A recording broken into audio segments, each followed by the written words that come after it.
Quick note before we get started. The following podcast was recorded live on Saturday, November 4th, 2023 at Nisenan Heritage Day at Sierra College here in Grass Valley, California, in front of about 100 people. It was live streamed on the Nisenan YouTube channel, and it was supposed to be live streamed on my channel, but guess what? It didn't work. I got boned by the internet. Regardless, this is the first live recorded podcast for Lunacy, and I'm really excited to share it with you. So please enjoy the following show with Nisenan spokesperson Shelly Covert and tribal lawyer Frank Lawrence. Thank you so much for doing this for me. Yeah. Are you kidding? Thank you for having me. I'm so excited. It's so great. We met the first time on his podcast down in Rough and Ready. Mm-hmm. And it was one of those instant things when he started his podcast. He's like, I usually woo, and he howls. And I was all in. Yeah. So you ready? Yeah. So we're Are we do ready? that. Yeah, all let's right, do we're it. going to do it. All right. Okay. I'm Jeff Ado. This is Lunacy, where we discern the sacred from the insane and admit that whether we like it or not, we are all profoundly affected by the cycles of the moon. How?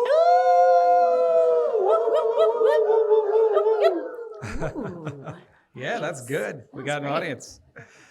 So first of all, I just want to acknowledge that we're here today for Nisenan Heritage Day.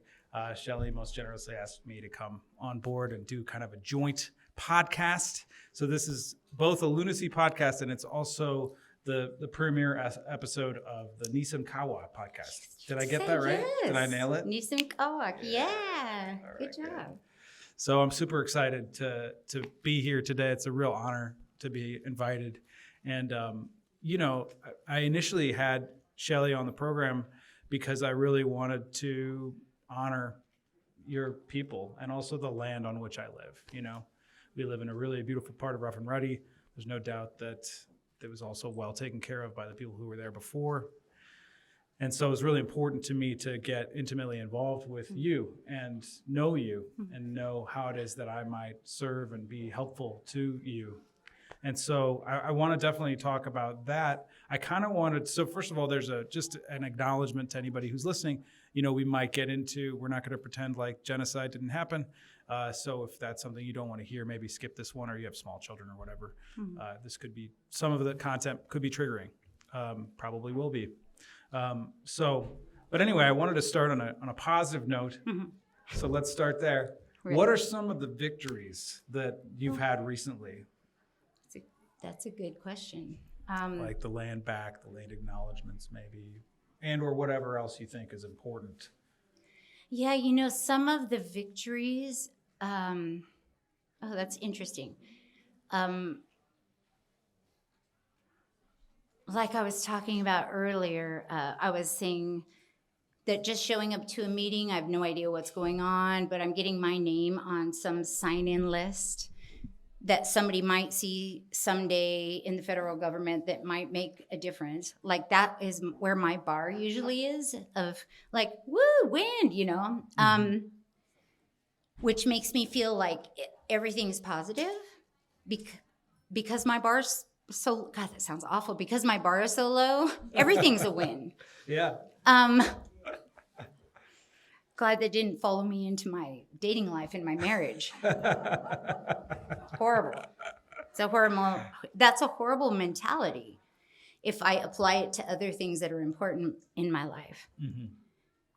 And at the same time, they're all collectively, every little thing, every person who shows up today, every person who, is interested, every person who in their job or their daily life might find the topic or the people or the place of importance, collectively, I don't think we could have done this 15 years ago.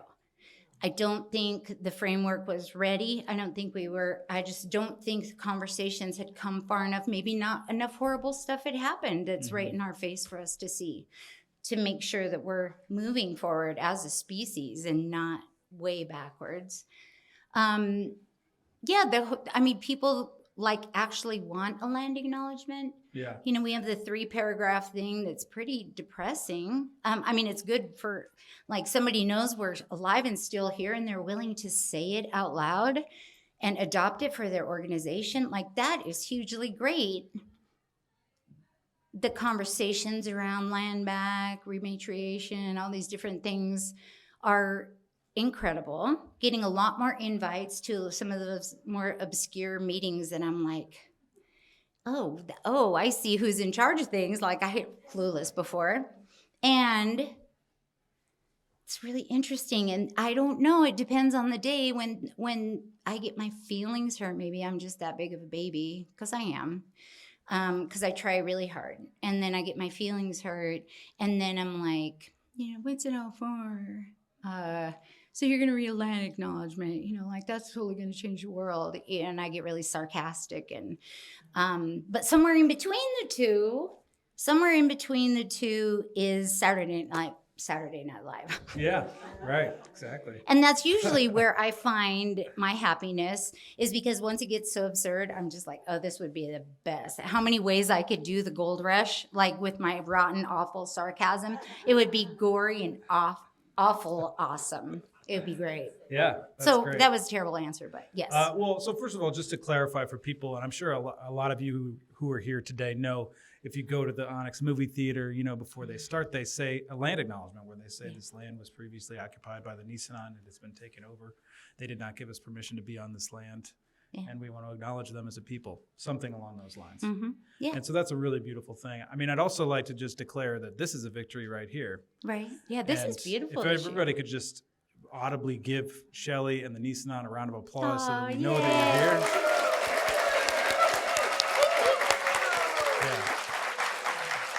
Yeah, because it really matters for my mama, my aunties, even my rotten little cousins that are all here. I only say that because the more generations out we get, they just don't. I'm just like, you don't get. No, but really, it's, you know, it's for mom, their generation. Oh no, dang it! You know, it's for the generations that died, never getting this glory of being seen. Yeah. Or or somebody saying, "Oh yeah, your people were all like wiped out," and like not. Devastated by that. Mm-hmm. Yeah, that we can actually talk about this is incredible. Why did it take so long? Whatever, but it's incredible. But so many people left the planet with never having any of this recognition and just the acknowledgement of truth in history. As American people, you know, I want to be that proud flag waving American so bad in my heart, but when I see that justice is broken somewhere, I just can't. I want to, you know, it's got to be fair. Put me in charge for about 7 years. Give me a big stick or a wand. Wand would be fine. I could clean it up real quick and then just hand it back over to a responsible group of folks and go about whatever was going on before all this happened. Yeah. Well, so on that note, I mean, one of the things that I certainly notice for myself, and I think is obviously super evident in the community that's here and everybody who's listening and watching, is, you know, that there really has been a flip that's gotten switched, I think, in human consciousness. You know, there's so many, you know, so much more a interest. A flip that's gotten switched. No, it wasn't Freudian at all. A switch that got flipped. Thank you. Or a flip that got switched, whatever that means.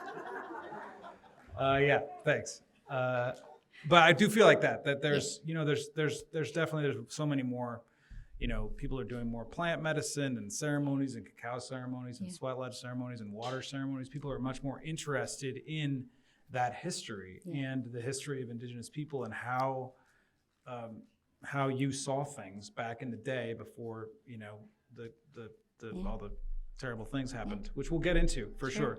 But before we go there, you know, I think on that note, because I'm not an apologist, I don't think that makes any difference, apologizing. I mean, although I am terribly sorry for what happened. Yeah, me too. I don't think it makes any difference. I think what really matters is acknowledging the wisdom of Indigenous people and in an effort to live in harmony with each other and with nature, looking towards that wisdom as, you know, kind of a beacon for us, and also working to integrate that wisdom and utilize that wisdom and how it is that we see each other in the Sure. world. And it sounds like, there's a lot of, with the environmental project that Megan was speaking about, et cetera, there's already a lot of efforts that are trying to get that voice more heard in the world. And I just wonder, if you might want to share with us kind of some core things that might help us to achieve that for ourselves, so that rather than look at you and say, oh, that's so terrible, what happened to them, but rather, how can we look with those eyes? How can because it's not actually, I don't think it was personal. Like, I don't think anybody, maybe any kind of genocide. Okay, I'm way out of my depth. Woo, go back, Shelly. This isn't about, what happened here wasn't about the Nisenan. Like, people just showed up very freshly and were like, you're in the way, blah, blah, blah, whatever.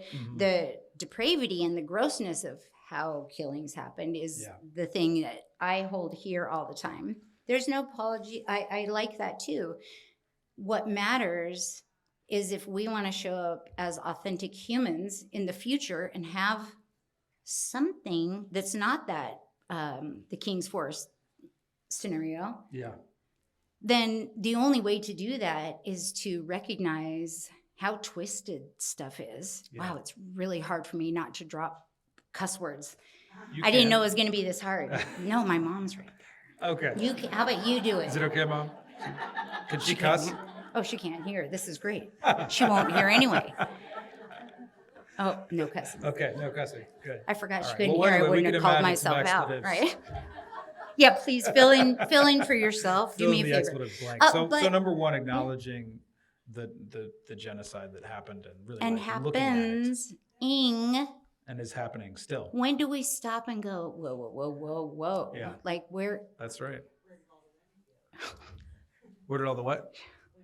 Yeah, where did all the women go? That's right. Yeah, I mean, that's certainly there. And there's a resurgence in that movement of recognizing how many Indigenous women are, it's what, 12 times, you're 12 times more likely to go missing and get murdered if you're an Indigenous woman. Yeah.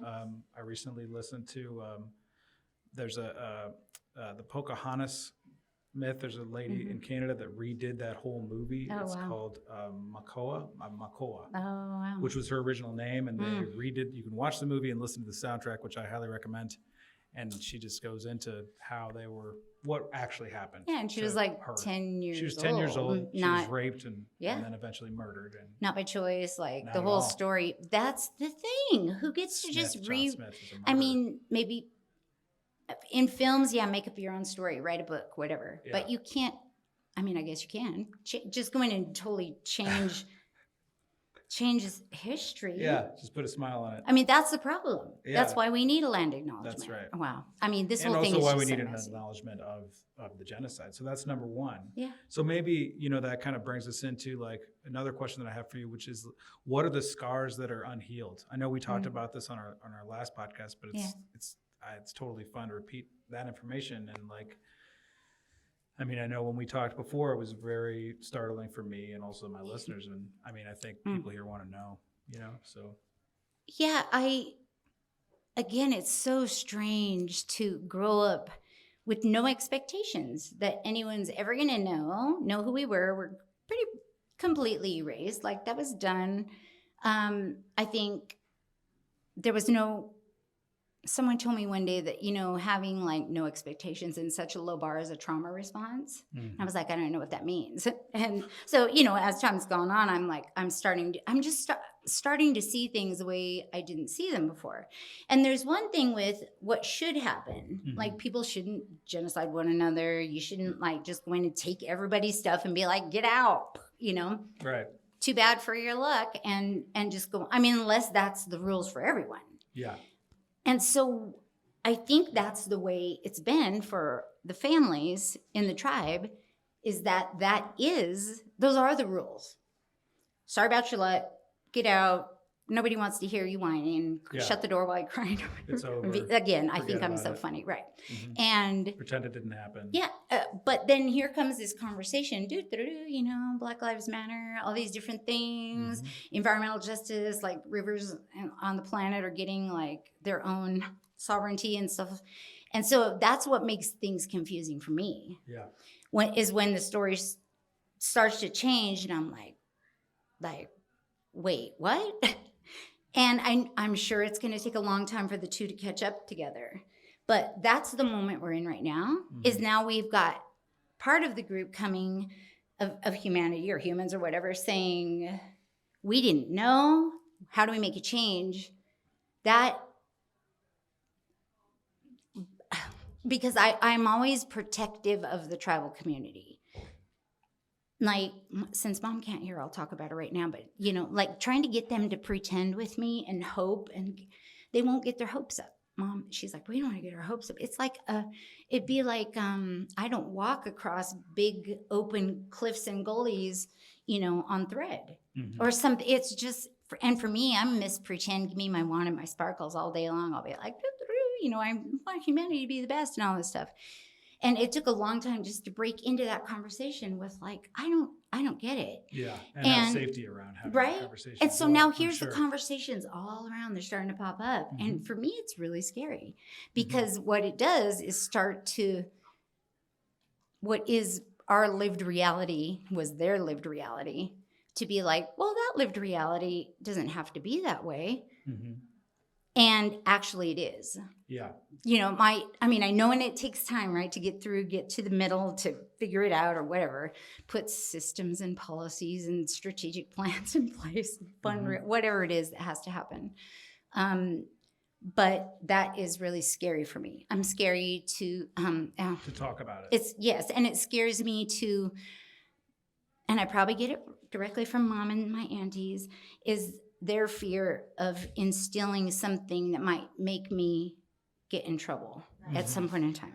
Right. And so I don't want the kids growing up with like these, privileges to feel that they're safe and equal with everybody else.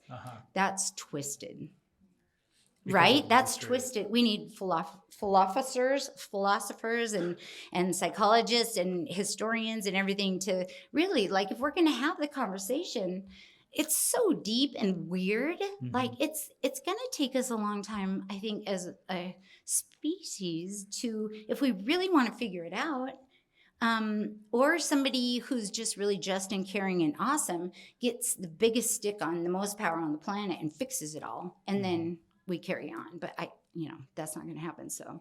Well, I think, I can speak for myself for sure. And I feel like I can speak for at least some of the people who are here today that, you know, the context has shifted, you know, that this is actually a safe space for us to talk about, have these conversations that, you know, I have your back. Okay. Yeah. And I know that the people who showed up today have your back as well, because otherwise, why would you show up? Yay.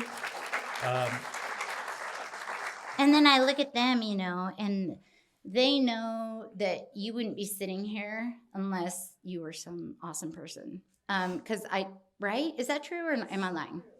It's true, right? Like, I wouldn't just have random people like, oh, I don't know who this guy is, who invited him. But I know it's always me who is physically showing up. It's only because I have to, because they won't. No. I mean, really, though, it is my, whatever. I love getting together with people like that, and I want to protect them. And I sit in the middle somewhere that it's okay for me to be in this position. And my biggest fear is having them, if they were put in this position, and then somebody were to say something, or a troll was in the audience, or what, I get scared, because it's my job to watch out for those kind of things. And I just want them to, you know, have some kind of, I don't know, some kind of peace and pride, you know? Yeah. It doesn't have to be, I mean, they're the first, they live with such low means, and it's not like they expect something like reparations or anything to come, and like people hand stuff over, even apologies. They don't, like, makes them uncomfortable. They're like, nah, yeah, you know, it's okay. You know, suddenly you're consoling and you're like, how did this happen? But really it's just to, I think it is undoing all those lies about what the stereotypes and the lies, like that would be enough. Because they pop up when you least expect it. And I think when things sideswipe you like that, when you're proud or you're just everything's equal and you're sitting around, everybody's having a good time, and a stereotype comes or something comes and it knocks you inside the head, and suddenly you're down here and you're ashamed. When you're young, you don't even know why. And you're like, why is everybody looking at me? What happened? That should be a safety thing that I should never have to worry about. And I want them, I hate talking about them like they're not here, but I want them to like have a life and just be able to be people. I mean, I want more than that, but at the very least, I want them not to have to worry about those side swipes coming on them over and over again. Yeah. Well, I mean, I like to think that that's a thing of the past. I don't know for sure because I don't walk in your shoes, but I like to think that we have a society now, at least in this area, where people aren't throwing prejudicial slurs at you, and that there is a safe space, and even evidence of the fact that we're even having this, that we're having this Heritage Day right now. And so, so I just want to, I mean, for sure, we can acknowledge pretty easily that at one point in time there were upwards of 10,000, 15,000 Nisenan, and that sometime in the 1840s or whatever, when the gold rush started to happen, they all got genocidally murdered. Yes. A lot of them at gunpoint. Yes. To the point where now there's like 125 of you left, something like that. 147. Okay. The number moves, yeah. Okay. Well, you know, and there's a difference between certified tribal members and like all the kids who aren't on the rolls yet because the rolls don't exist. I mean, all of that kind of stuff. Like, we've been talking about coming up with an actual number like that. And I'm just not sure. I don't know if anybody watches my sci-fi where the human race is down to X amount of number of people and she keeps it on the board, and like when she has to change it, it's like, and I feel like that. I'm like, oh my God, I don't like that. But you know, very, very few people, but it's some of the stuff that I love me a good internet troll because I get to hear what is out there. And with the land acknowledgement, people get very uncomfortable. They think we're coming to take all the land back and get a casino and get reparations. Or the ones that say, Indians get everything for nothing. You're lazy and drunk and you get everything and it's unfair. And that's why I love trolls, because I need to know when those things, where they try to figure out where they stem from and why. But it's just incredible. We have 32 acres on Deer Creek, up right by the suspension bridge off of Old Downeyville Highway. And it was so funny because we were trying to get, this is so funny. We were trying to get one of the fire health safety grants or something, and we wanted the neighborhood support. And I don't know if it was an actual neighbor out there, but somebody had said, look, we really want to support the tribe, but we just need some kind of guarantee that you're not going to build a casino out there. And I'm just like, it's funny because a couple of winters ago, the road got really bad out there. If you guys have driven out past the suspension bridge and down there, the road is literally barely wide enough for your vehicle. And I think about like Auburn and Red Hawk Casino. They spent like $400 million to improve the freeways out there. And I'm looking at the road in front of me going, and it's not because I don't think those people are being mean or racist or something. It's just that they have no idea what reality of that world is. It's so funny. But that's the first thing that pops up is like, we'd like to support you, but, and I'm like, what kind of casino? It'd be the world's worst casino in the first place. But yeah. That's great. Well, I think also it's important to acknowledge that that's not really what will make the difference. And I think, for sure, I guess one of the questions that I have for you is like, how can we make a difference for you? I know that a lot of that has to do with federal recognition and really fighting for that. And we're going to bring Frank up in a few minutes to talk about that. In a few minutes. But before we do that, what else? Obviously, there's acknowledgement of the actual history of what it was that happened and how we got here. Yeah. And honestly, like how it is that we benefit. I don't think about like I had nothing to do with the genocide that happened, but and I wasn't killed. I'm not the one killed either. Yeah, right. And so how do I then benefit even though I didn't do anything? So then how do I, I think that's a question that a lot of us here have. Yeah.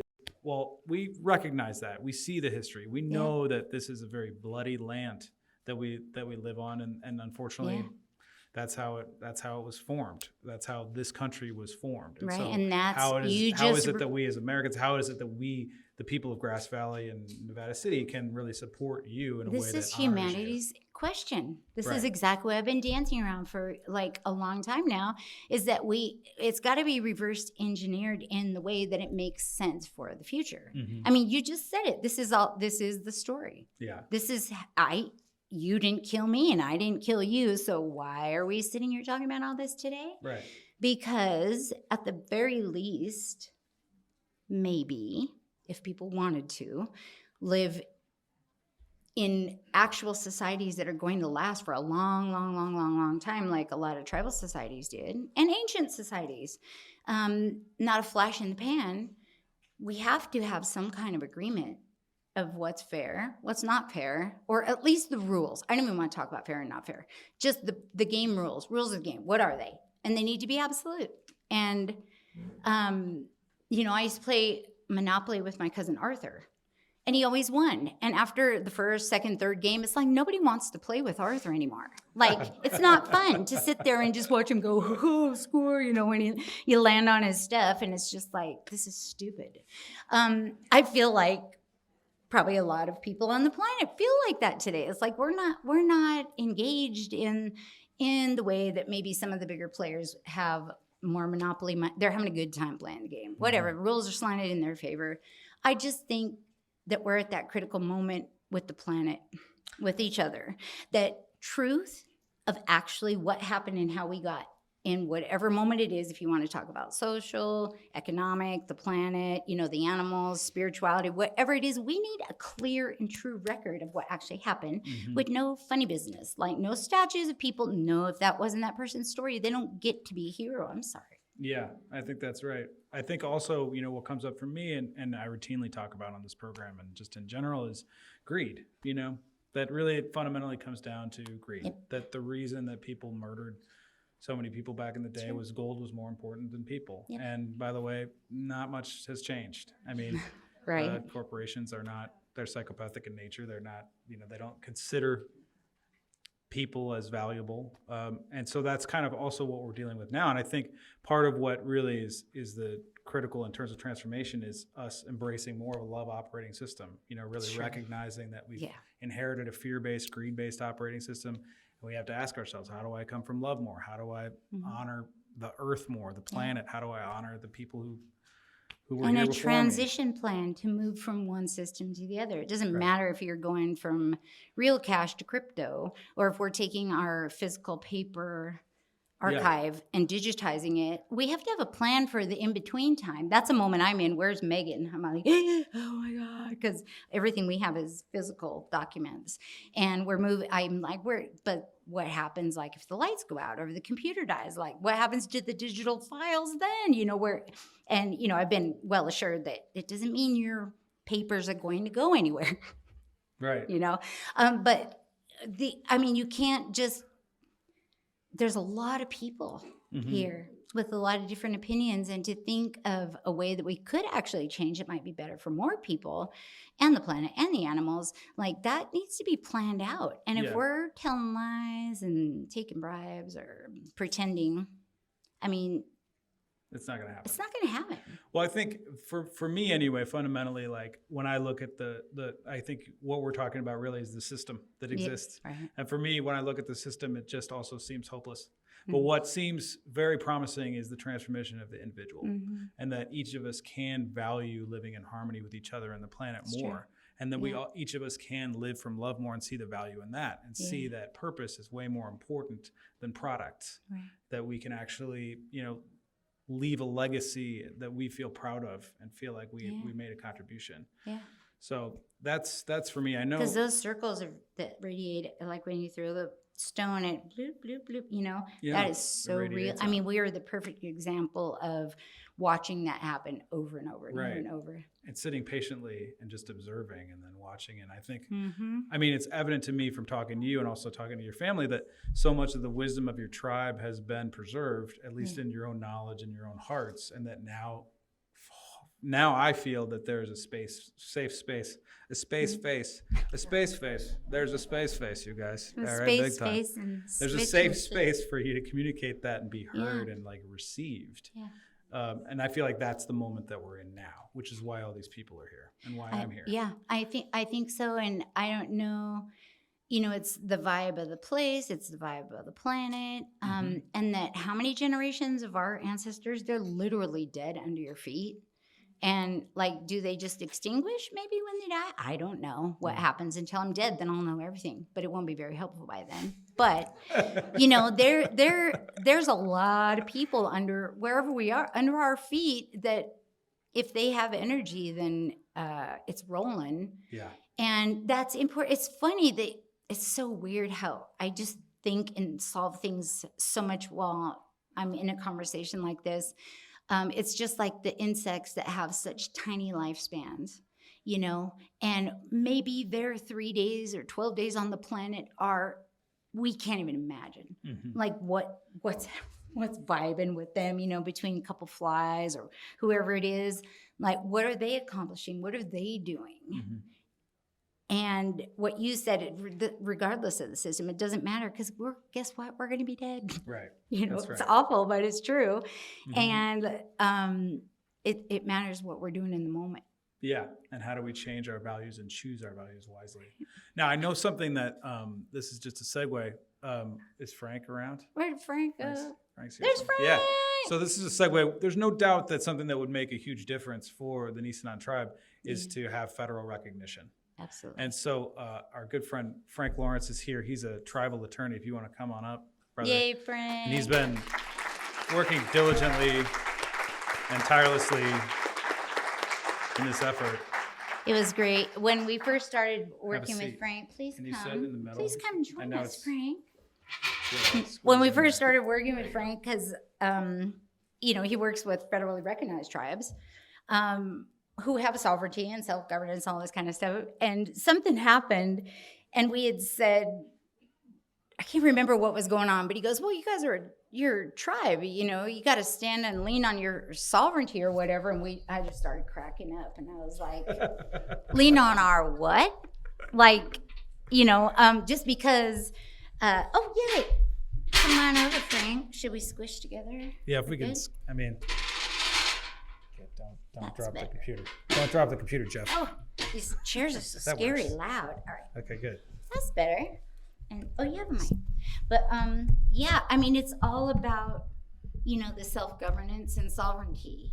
And it's been proven, and it's very apparent that the tribal people don't fit well and do well in the system that we're in today with education and incarceration, all the different things. And I'm starting to think it's not just the tribe. I think the system itself is not doing well with anybody. Maybe some people could acclimate a little better early on. But without that sovereignty, we cremated our dead, and we can't cremate our dead out in the world. And that's what's supposed to release the spirit to go to the sacred mountain. And so without sovereignty, and what's it all for, Frank, if we can't get out of our bodies to go to the mountain, Frank, where we go up to the Milky Way, Frank? Yeah, Frank. Right. Please, Frank. And if the tribe were federally recognized, that would be a completely different calculus, just on that one issue, right? Yeah, so maybe why don't you just bring us into like a little bit of the history of the Nisenan with federal recognition. I know back in the 1911 or something like that, if I got it right. Pretty close. Sure. And then so that they were recognized, it was exciting, and then all of a sudden in the 60s they got the kibosh. Okay, legal history of the Nevada City Rancheria Nisenan Tribe. Try to be as succinct as I can.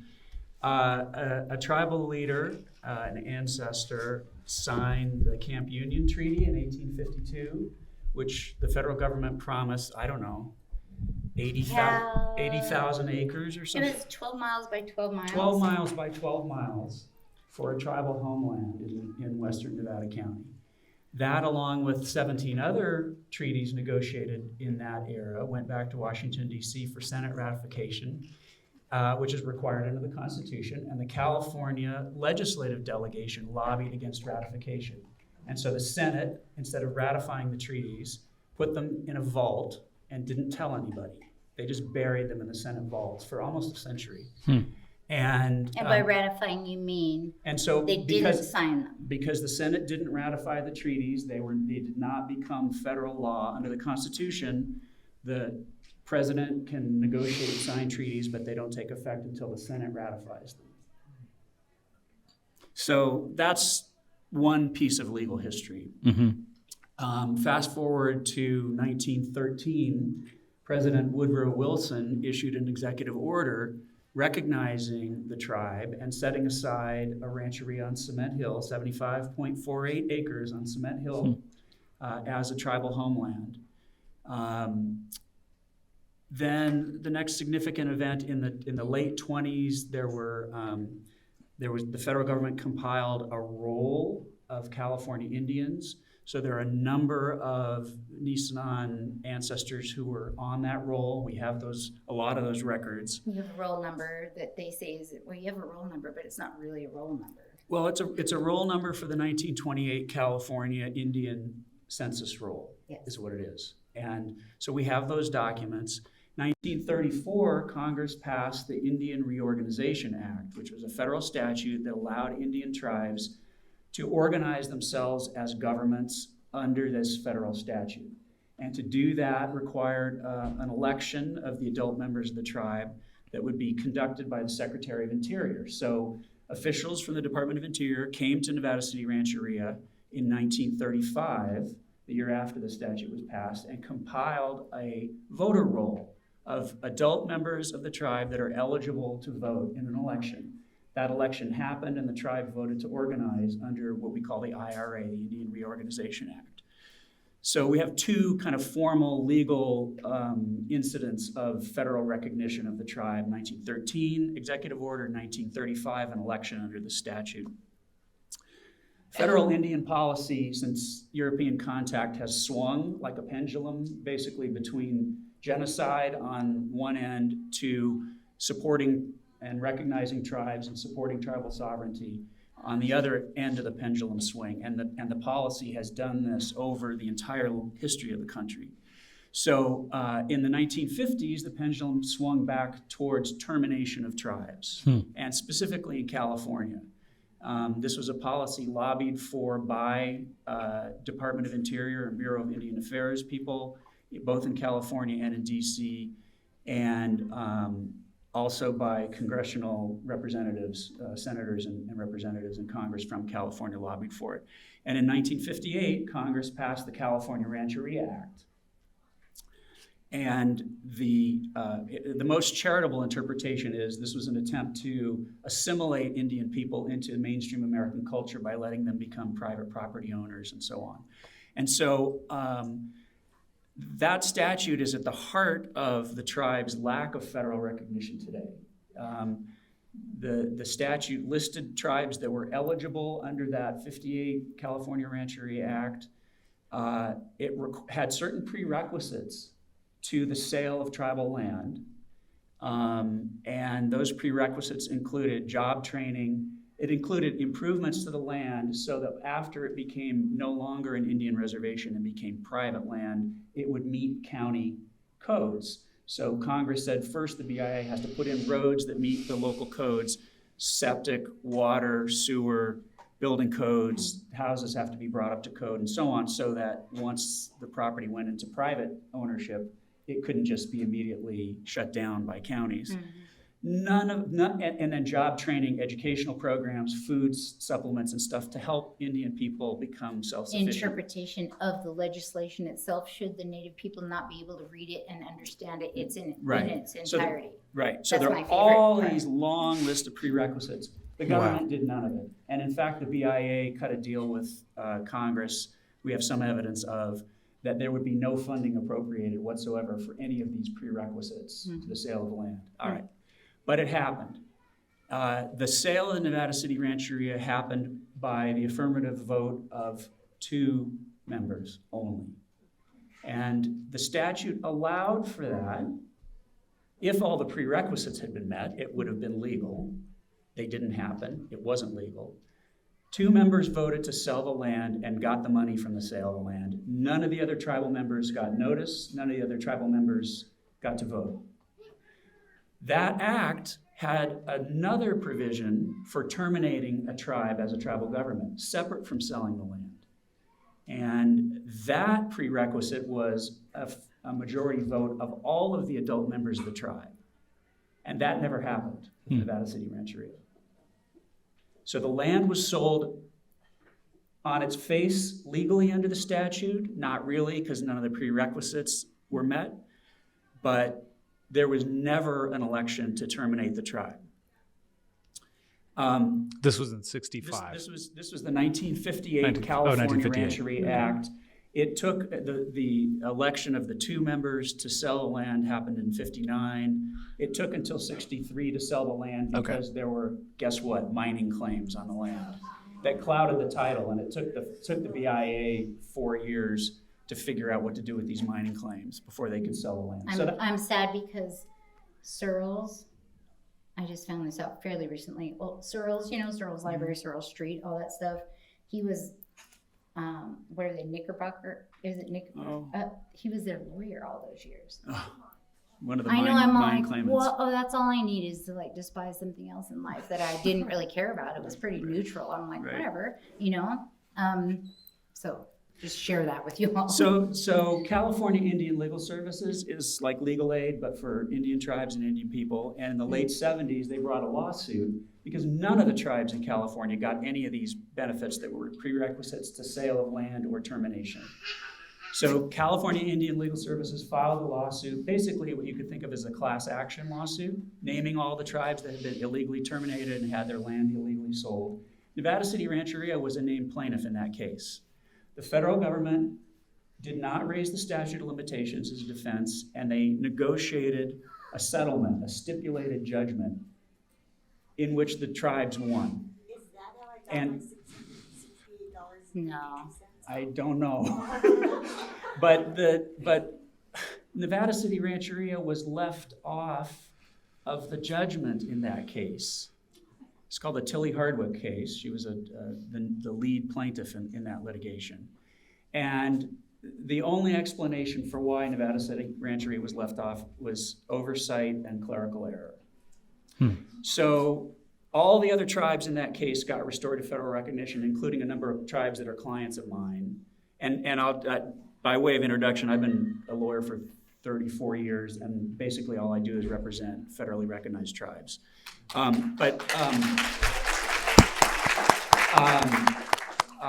In 2010, the tribe engaged a law firm in Sacramento, and they tried to reopen that case, and they tried to amend the judgment to have Nevada City Rancheria added. They got declarations from the lawyers, both for California Indian Legal Services, who are still practicing and colleagues of mine, friends of mine, actually, and the lawyers that represented the government. And what they declared under penalty of perjury is they had no idea why the tribe was left off the judgment. They couldn't explain it. Clerical error, oversight. Most people are like, there's no way that could happen. That's what happened. I'm like, honestly. That's what happened. So, and then the government, in its infinite wisdom, decided, really for the first time in one of these cases, to raise the statute of limitations as a defense.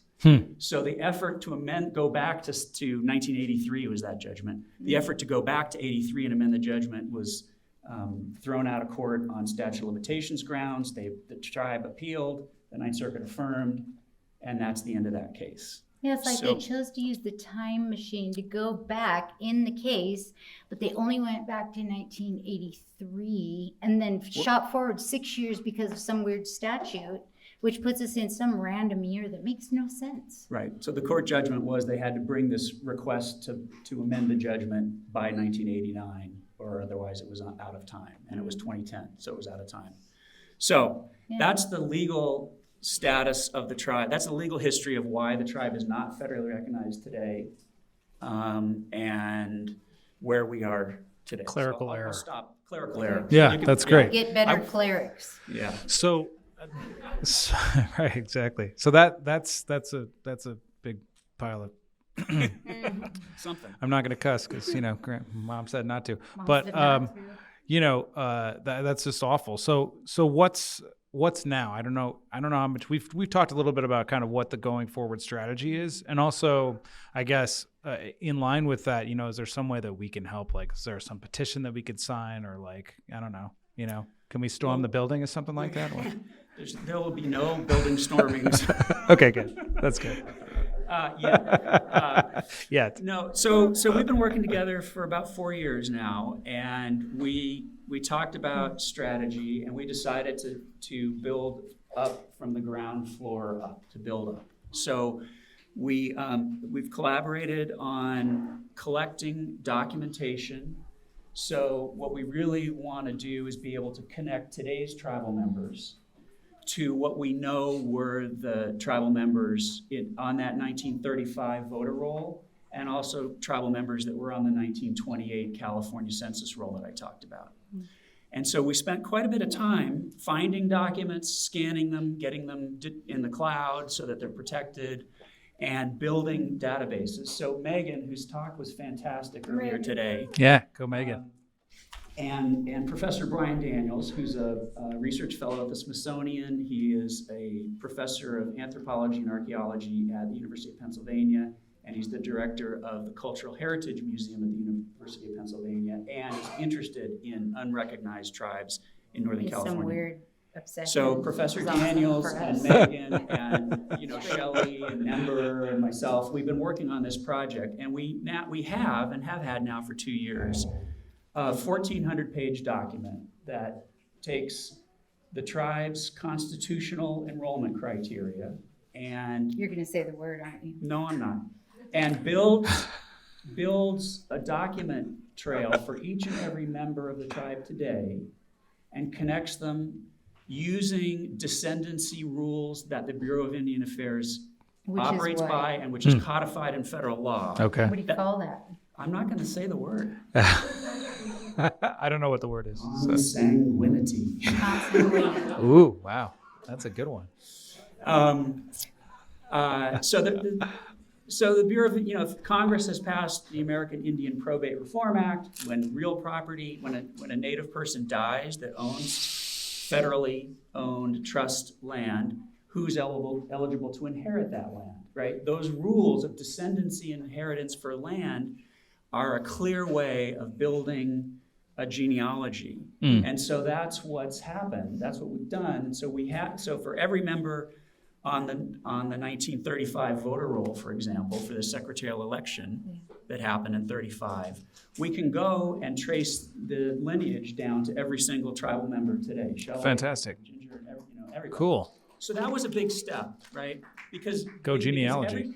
Because other governments, the state and the federal government, both want to know, how do we know that the people who say they are today the tribal members are actually the descendants of the people that were the tribal members a century ago? Mm-hmm. So you did all that work. So now we know. So we started there because we knew that question was coming, right? So we started there. And then what we've done is, and when I say we, I mean it's Shelly and it's Chirp and it's the tribal council that have done all the heavy lifting on all of this. It's we, because I don't know what, it has to be a shape, and I'm like, I don't know what that is. And you're just like, well, this and that word. Brian's always dropping these words on us. I'm like, what is that? Right.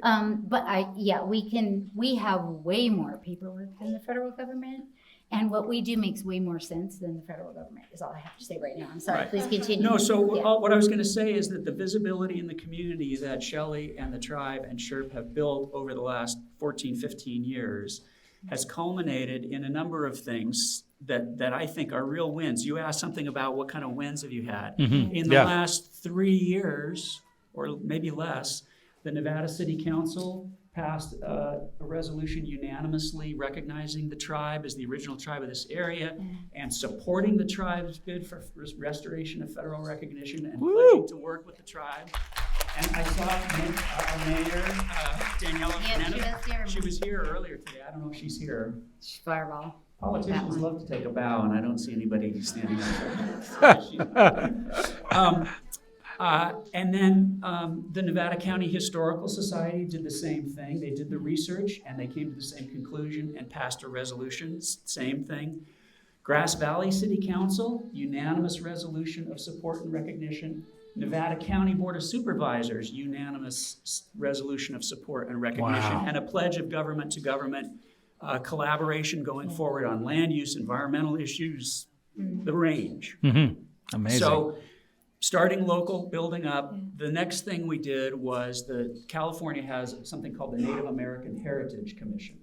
This is a commission appointed by the governor and is charged with facilitating notice to Indian tribes when there's going to be a project in their territories, so that the tribe can do cultural monitoring, right? If the ground's going to get dug up, if there's any kind of a state permit, a state environmental permit, CEQA for the lawyers out there, the tribe whose territory the project is in has the right under state law to get notice and to be consulted and to be able to have a monitor, which is Show up if they want. what your husband does, right? If you want to take off work and go show If up you want over to take there off instead. work and not get for paid and go nothing. watch a bulldozer, right? So, but it's an important step, right, for tribes. And the thing that's interesting about that, the state laws that this commission enforces is that they apply to unrecognized tribes as well as recognized tribes. Yeah. And they empower the state commission to compile a list of tribes that get notice. So Shelly told, when we first started working, I said, have you applied to the California Native American Heritage Commission for listing? And she said, only like 5 times. And they would just blow her off and all that. So They lost my packet. The dog ate it, did I you think, submit once or something? twice. Yeah, Wow. we'll get back to you in a year or two. So we put together a comprehensive, and that is a gross like understatement, literally a this tall. comprehensive application to the commission for listing. And But one of the criteria is if you were a formally recognized tribe. So when I put in, I think the second of 5 applications, I just printed the thing off the website that said terminated tribes. Yeah. And I printed that and I put it in an envelope and I sent it and I was like, here you go. There's your proof. right. And that's not what we put together Right. at all. So we came at them full bore, and the tribe is now listed with the California Native American Heritage Commission. So that's a I win. think that's good. I think that's good. I mean, so far though, okay, we were able to apply for the Truth and Healing Grant, but we just have now it's like times 200 mail that comes in. Shelly's now getting notice of all of these state projects with the opportunity to consult. And when there were 20, it was hard. Yeah, And and now they used to get them before they were listed just by coming through the ether or whatever. Somebody thought they should know about it, but now that they're listed, it's required by law. And every organization has their own environmental consulting group that knows where the tribes are and how to send them, and all these departments. So they're very efficient in there. Which I mean, okay, great, good for the environment, but maybe not. there's more workload. Yeah. So in terms of where we've come so far, kind of in this effort, and then so I think your question is then what's the strategy going forward? Yeah. Last time we talked, you mentioned that there was like a kind of a loophole or something that we could maybe exploit to get federal recognition. So tribes have been federally recognized in a variety of means. They've been recognized by presidential executive order. They've been recognized by legislation of Congress, like Auburn Rancheria that has Thunder Valley Casino down in Lincoln. That was a bill that Congress passed. They've been recognized through listing, through an administrative process within the Bureau of Indian Affairs, which is a nightmare, which I could talk about. They've been recognized through litigation by federal judges. They've been recognized through a course of dealing with the federal government, just a conduct. So all of those different paths have happened historically. Mm-hmm. The federal government has moved more towards this dysfunctional federal acknowledgement process through a regulatory process that the BIA administers. It was so screwed up. Congress had a special commission on the plight of the unrecognized and terminated tribes of California. That's that big green book thing that I was toting around for years going, look at what I found. It's important. In the 90s. And I went to some of those meetings at CILS in Oakland in the 90s, and it was widely acknowledged that process was dysfunctional at that time. And it's just they've tried to amend it and fix it, and they've just made it worse. So that's kind of the avenue of last resort for Nevada City Rancheria, in my view, my opinion. And we can't anyway because we're banned, barred, and This, the statute for that administrative recognition through the BIA says that if a tribe has ever been the subject of a termination statute, it is not eligible to apply for recognition through this process. Wow. So Nevada City was That makes the no sense. subject of the 1958 Rancheria Act, which was a termination statute. so even if you wanted to for some But insane it was- reason, you wouldn't want to go through that process first off. But even if we did, we couldn't. And what the BIA office that does these wants is documentary evidence of continuous contact as a political community predating European contact. For Indian tribes that have oral traditions and not written traditions. Imagine Wow. if you're, Right? you're So, from the mission Right area. off the bat, no one can meet the criteria, which is why tribes spend Yeah. decades and decades. And again, why you and keep thinking decades. Saturday Night Live is going to pop through the door when you're like talking to the mission folks who are Right. even hundreds of years before us, right? Right. And you're like, here's the criteria to get sure you can be recognized. Here you go, and they're like, what, So the short answer is we're going to sue the federal government. Yeah. That's what I like to hear. The theory, the legal theory that I articulated to you guys a few minutes ago about this 58 statute, the election that needed to happen in order to terminate their existence never happened. That's never been tested in court.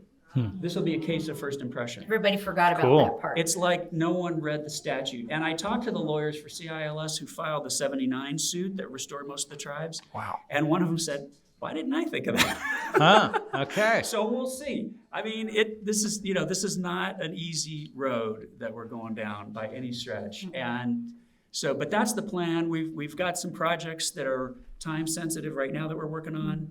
And so, but I think in 2024, we're going to file that lawsuit, and you all will hear about it through Church on the website and the tribe. Yeah, that's great.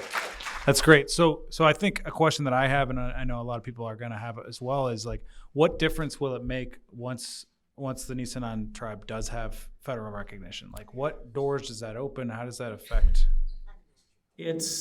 I cannot overstate the difference that federal recognition will make. The federal government, since European contact, has been dealing with Indian tribes, and the history buffs will know the Articles of Confederation, right, failed largely because it didn't make the central government strong enough to deal with tribal-state relations. That was one of the key flaws in the Articles of Confederation. One of the main reasons we have a constitution instead of an Articles of Confederation and a stronger federal government under the Constitution than was originally created under the Articles is because of Indian tribal relations. There needed to be a centralized way of dealing, just like with foreign countries. That was the other weak piece of the Articles of Confederation. The states were much stronger. The federal government had almost no power, right? And so to trade with England, to trade with France, right, to deal with tribal governments, it was every state had a different policy. Tribes didn't care whether you were Virginia or Georgia, right? It didn't mean anything. And so different state policies led to a lot of conflict under the Articles. So anyway, so now I've totally lost my train of thought. What the we were talking difference- about? What difference it will would make? So Yeah. the federal government has been dealing with tribes since the beginning. And the Supreme Court in like the 1820s said, by virtue of military conquest of the tribes, the federal government, the United States of America, has a trust and fiduciary duty towards the Indian people and towards Indian tribes. And the government has been dealing with tribal governments off and on since that time in this intimate kind of patronizing, patriarchal, oppressive, often unhelpful bossy way. stingy. But nonetheless, so there's an entire title of the United States Code, Title 25 of the United States Code, in an old-fashioned law library when there used to be books. It said Indians on the spine. There's the tax code and the federal criminal code, and Title 25 was all statutes for Indian tribes. And the federal government has programs in every dimension of public life that federally recognized Indian tribes can avail themselves of. I didn't know this Education. until we met Frank. I was Education, like, what? housing, environmental. Federally recognized tribes can be their own EPA environmental quality monitoring stations. I can't, there's funding for tribal government operations, there's funding for cultural stuff, language preservation. It just goes on and on and on, right? Federally recognized tribes can have Indian land, federal Indian land. This is land, if you look at the deed to a piece of Indian land, it says owned by the United States of America in trust for the benefit of the blank tribe. When the tribe turns 26, it gets its trust. When it's all grown trust up. money. So that means that the land is no longer under the jurisdiction of the state or the county. That means the tribal government has primary jurisdiction over its territory And its people. and its people. The core of tribal sovereignty is tribal governmental power over its members and its territory. And unless you're federally recognized, you can't have federal Indian land that gives you territory over which you have jurisdiction. But you can make a really awesome nonprofit and try to fake it really, really hard. So Sounds like another podcast. And then I'll just like one little detail. In California, you guys may have heard there are some tribal casinos in California. And when we negotiated the first set of tribal state gaming compacts in 1999, the tribal leaders. When you say we, you don't mean me and you. You mean we as in you I mean me somebody and some other else. people.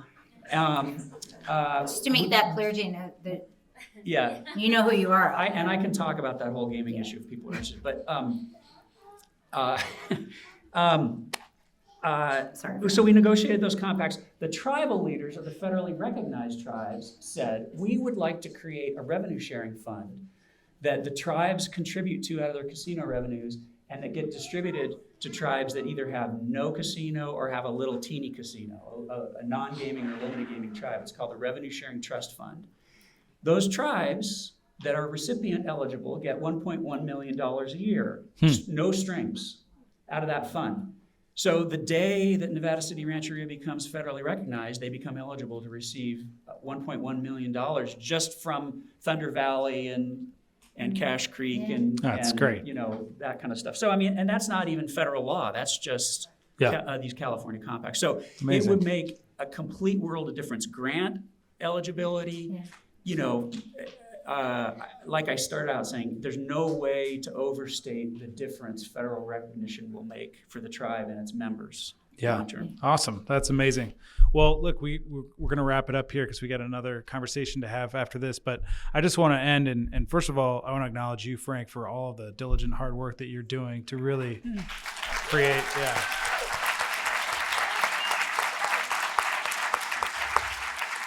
It's really, it's very moving.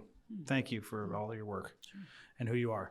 And Shelly, I really want to acknowledge you for your courage in stepping up for your people and really being the spokesperson that you are and really not being afraid and stepping into the storm. And it's just, but that's courage because you go anyway. You show up anyway. That's courage. So, yeah.